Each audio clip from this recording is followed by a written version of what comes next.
සුබම සුබ දවසක් සුබම සුබ උදෑසනක්.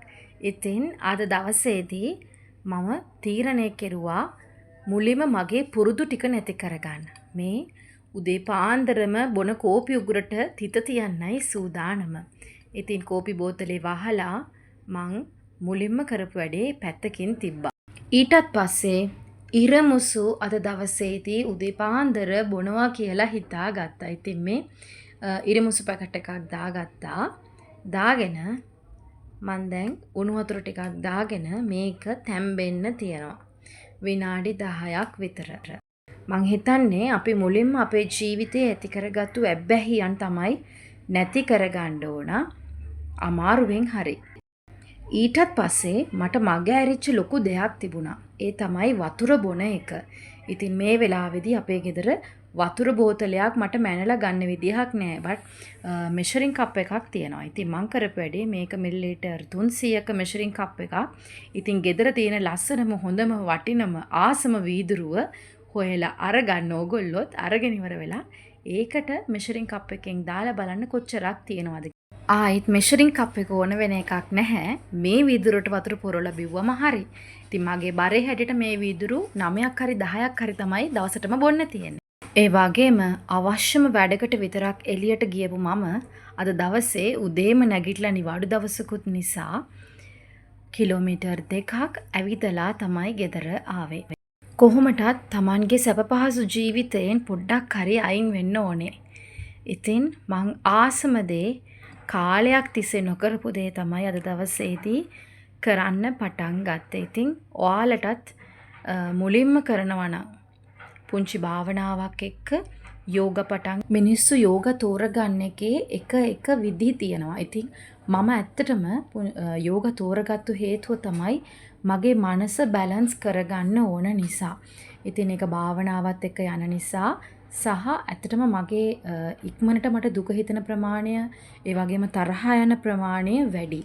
මිනිස්සුත් එක්ක ගනුදෙනු කරද්දී. ගොඩාක් වෙලාවට මේ ලෝකේ ඉන්න මිනිස්සු පෙන්වන්න උත්සාහ කරන්නේ තමන්ගේ ජීවිතේ සාර්ථක වෙච්ච තැන්. ඒ වගේම තමන්ට හරි කියපු තැන්. නමුත් මං කැමති මේ ලෝකේ මට කොයි හරියද වැරදුනේ.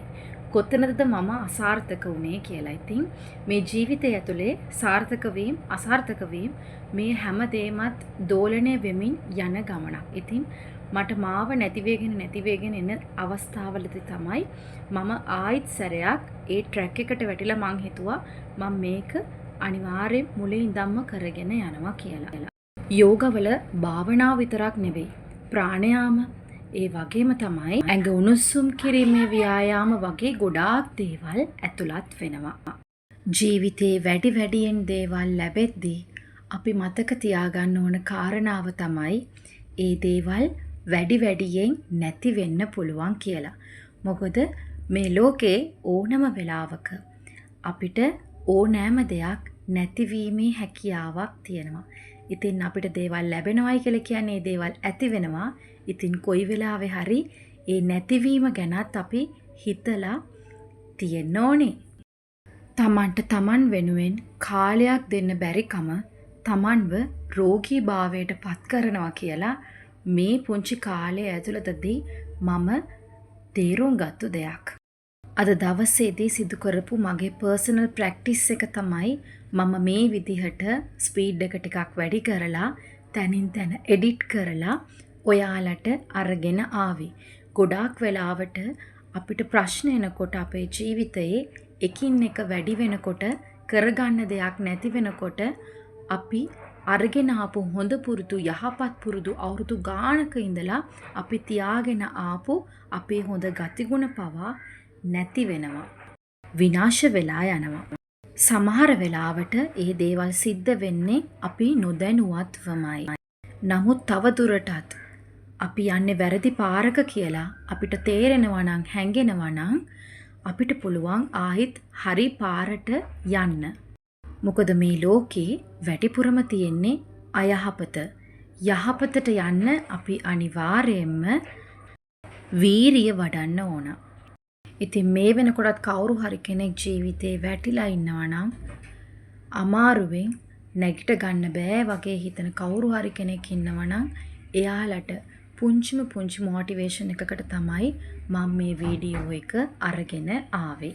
ජීවිතේ අපි වැටෙන්න ඕනේ, රිදෙන්න ඕනේ අනිවාර්යයෙන්ම.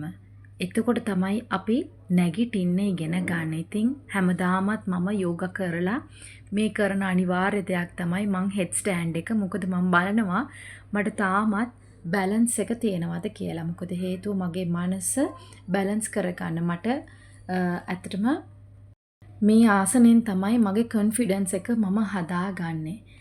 ඉතින් මට ඔළුවෙන් හිට ගන්න පුළුවන් කියලා කියන එක මට ඊට වැඩි දෙයක් නෑ. මං ආසම කරන දෙයක්. ඉතින් මම හිතන හැටියට යෝගා නිසාම මට සිදු කරන්න හැකියාව ලැබිච්ච දෙයක්. මං ඉස්සරහටත් ඔයාලට එකින් එක මගේ වැරදි අඩුපාඩු අරගෙන එන්නම්. ඇයි මට මෙහෙම උනේ කියලා. මොකද ඔයාලගෙත් ඒ වැරදි අඩුපාඩු ඒ විදිහටම සිද්ධ වෙනවා නම් සමහර විට මට වැඩි වැරදි අඩුපාඩු අඩු ඇති.